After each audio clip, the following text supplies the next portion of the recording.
Tomamos contacto con Estados Unidos, con Washington específicamente, porque allá se encuentra Carl Meehan, ex asesor del Comité de Relaciones Exteriores del Senado de Estados Unidos a cargo de América Latina, actualmente consultor internacional en FTI Consultores. Buenos días, Carl, ¿cómo está? Buenos días, ¿qué tal? Totalmente sorprendido como el resto del país probablemente. ¿Sorprendido porque se esperaba una ola roja que no ha sido? Exacto, se esperaba una tremenda ola y ya se predecía por meses que el orden político de Estados Unidos iba a cambiar, que la Cámara en particular iba a ser republicano, que iba a ser desfallador, iba a ser una tremenda victoria republicana en la Cámara y en el Senado. Y como explicaste, los resultados no fueron así y todavía no se ve lo que va a pasar en el Senado. Todavía ahí pueden ganar los demócratas en el Senado. Creo que la Cámara sí va a probablemente cambiar de manos, pero va a ser una victoria mucho más pequeña de lo que se pensaba. Claro, cuando hablamos de ola roja, hablamos de una ola de republicanos dando vuelta, ¿no es cierto?, los escaños en esta elección de medio mandato en la que se elige la Cámara de Representantes, no se elige por completo, no se renueva por completo, pero sí esos escaños que se renuevan podrían haberle dado victorias más favorables a los republicanos, también en el caso de los gobernadores, también en el caso de los plebiscitos o los referéndums que se aplicaban en distintos países, podían mostrar la fuerza republicana que hoy nos damos cuenta que está desvanecida. Y eso es bien relevante porque de mano del desvanecimiento de una campaña electoral que ha estado marcada por la irrupción de Donald Trump, o sea, de alguna forma votar republicano es votar para que vuelva Donald Trump, han aparecido nuevas figuras también que podrían significar competencia dentro del Partido Republicano para las presidenciales del 2024. Vamos a hablar de eso, pero partimos por lo central. ¿Por qué cree usted que las elecciones no han sido todo lo favorables como se esperaban para los republicanos? Bueno, todos los puntos que mencionaste son súper apropiados. Creo que lo que ocurrió fue que esto de conectarse con Donald Trump tiene un resultado que es positivo para muchos y súper negativo para otros. El país está súper dividido, súper polarizado. Y lo que se vio fue que los demócratas votaron con los demócratas, los republicanos votaron con los republicanos, y después los independientes, que es un grupo que creo que está creciendo mucho más en Estados Unidos como resultado de una desatisfacción con los candidatos, con las opciones que se están dando. Los independientes parece que votaron con los demócratas en esta elección y eso es lo que realmente está empezando a dar el cambio. Si miras a los distintos estados, si miras a Georgia, si miras a Nevada, Wisconsin y en Pensilvania, que es la gran victoria demócrata de hoy día, con Fetterman, tú ves que todos los independientes son los que realmente salvaron a los demócratas y la gran pregunta es ¿qué implicaciones va a tener eso para las elecciones presidenciales que se vienen el 24? Claro, de hecho, por ejemplo, en Pensilvania que usted mencionaba, se hablaba además de un grupo de independientes en específico, de los jóvenes. Votaron 60.000 jóvenes por adelantado, lo que se llama early o absent, ¿no es cierto?, electores que votan temprano o que estarán ausentes el día de la elección. Votaron 60.000 jóvenes, en las elecciones del 2018 habían votado 15.000.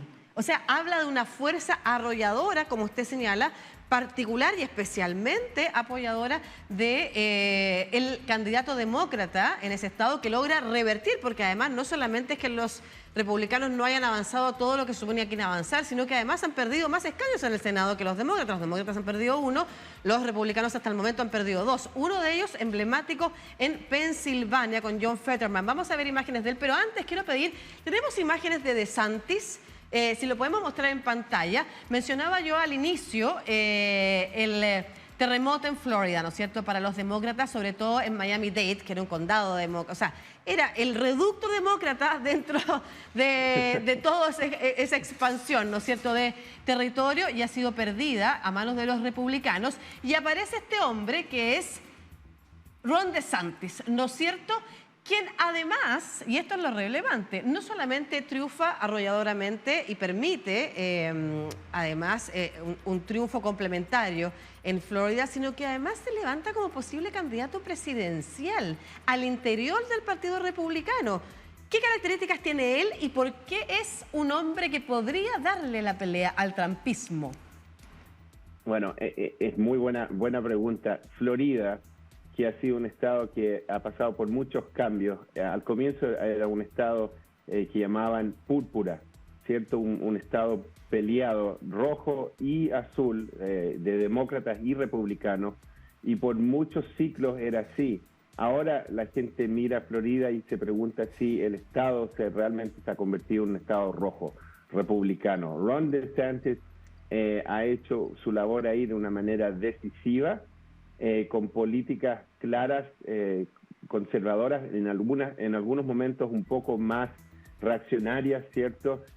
Populistas, pero de derecha, que realmente ha llenado o le ha dado fuerza al republicanismo en Florida. Como dices tú, ganó de una manera muy convincente anoche, pues, cerca de 20 puntos que le ganó a Chris, y demostró que tiene una fuerza muy grande en Florida. Dentro de el Partido Republicano, él se ve como uno de esos líderes que le puede dar la pelea a Trump. No tiene los mismos problemas que tiene Trump, claro, en cuanto a los temas de ¿cómo se llama? De los dramatismos de Trump.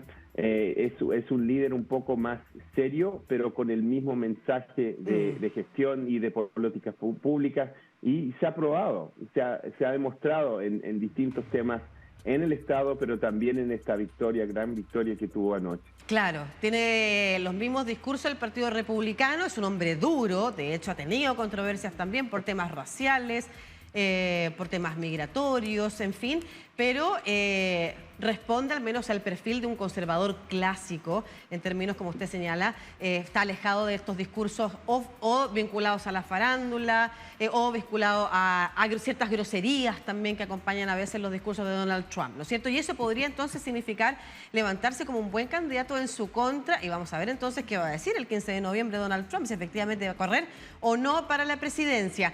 En Florida también, y a propósito de lo que mencionabas hace poco, los jóvenes le dieron posiblemente la victoria al Partido Demócrata con un nombre que irrumpe también, ¿no es cierto?, en el Congreso norteamericano. Maxwell Frost.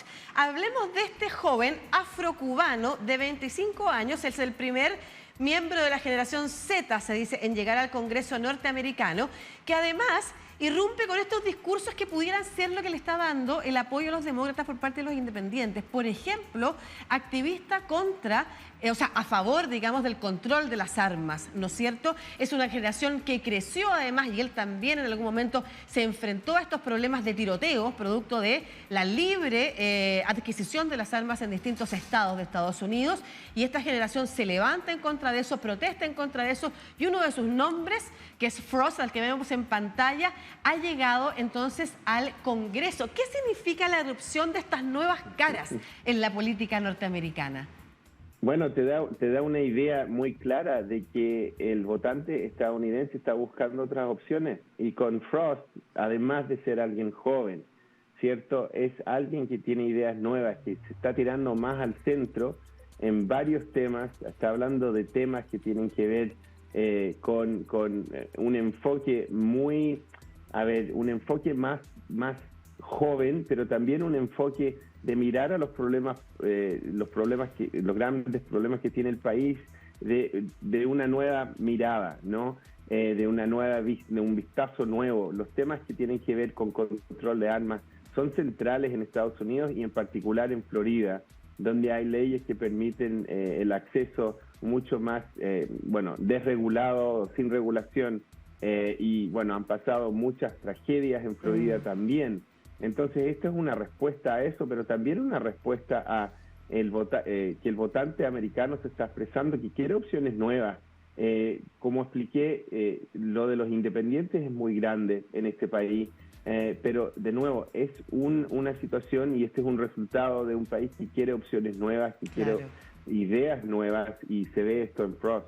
Sí, y en la votación de los jóvenes y en la votación de los independientes lo que se ve también, quizás es una búsqueda, como usted señalaba, que esté por fuera de las polarizaciones, más centrada. Se pueden tener puntos de vista distintos en algunas materias, pero no necesariamente tiene que vincularse a los extremos, a lo que han llegado algunos discursos, ¿no es cierto?, al punto de poner en tensión incluso la democracia en Estados Unidos, porque recordemos que hay ayer también ganadores en algunos escaños que han hablado frontalmente en contra de la democracia, que consideran que la democracia no tiene ningún valor y que hay que avanzar hacia otros espacios en los que efectivamente el Partido Republicano empieza a extremar sus posiciones, al punto de que en otras materias, por ejemplo, como los plebiscitos en torno al control del aborto, recordemos que Roe versus Wade, ¿no es cierto?, le quita el derecho a nivel constitucional, a nivel federal, como se dice, a las mujeres de poder decidir sobre la opción del aborto. Es uno de los temas que se plebiscitaban ayer junto, por ejemplo, al trabajo forzoso de los reclusos, gratuito y forzoso, junto a temas como las drogas, ¿no es cierto?, legislaciones de drogas, controles de armas. Y en Kentucky, que es un estado completamente republicano, ha ganado la opción de no regular, no controlar ni prohibir el aborto a nivel de estado. Eso también habla de las distancias que pueden haber en los discursos entre los extremos de un sector versus lo que sus votantes realmente quisieran tener. O sea, en este espacio que es republicano ha pasado lo mismo que pasó hace unos meses atrás en Texas, ¿no es cierto?, donde también se plebiscitó pensando que iban a obtener una victoria respecto de la prohibición del aborto y no fue así. No, exacto, y eso también te demuestra que hay muchos detalles que los republicanos y que los demócratas se pierden en toda esta discusión. Explicaste tú lo de Kentucky, pero también está Vermont, está Michigan, está California, en cuanto a pasar legislación que permite a los derechos de salud femenina, como decimos aquí en Estados Unidos, y que permite acceso a aborto.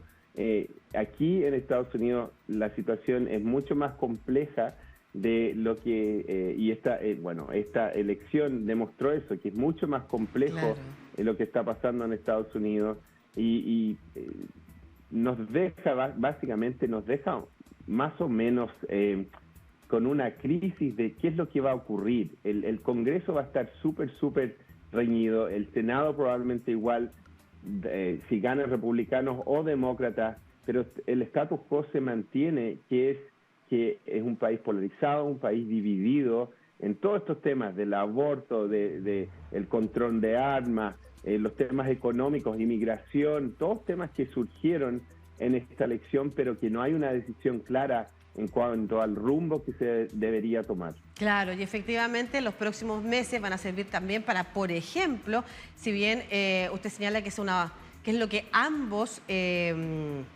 sectores grandes, los partidos grandes de Estados Unidos, recordemos que ayer también iban los libertarios, pero con escasa votación, pero los sectores grandes de Estados Unidos van a tener que reflexionar respecto a estas fuerzas nuevas que están efectivamente acercándose a votar, como han sido los jóvenes, como han sido las mujeres también en estados donde habitualmente votaban republicanos y no lo han hecho, en línea con lo que se supone que votarían. Eso va a significar también una reflexión respecto de las presidenciales al 2024 y quizás ayuden a matizar también algunos de esos discursos, entendiendo que hay otras fuerzas que capturar.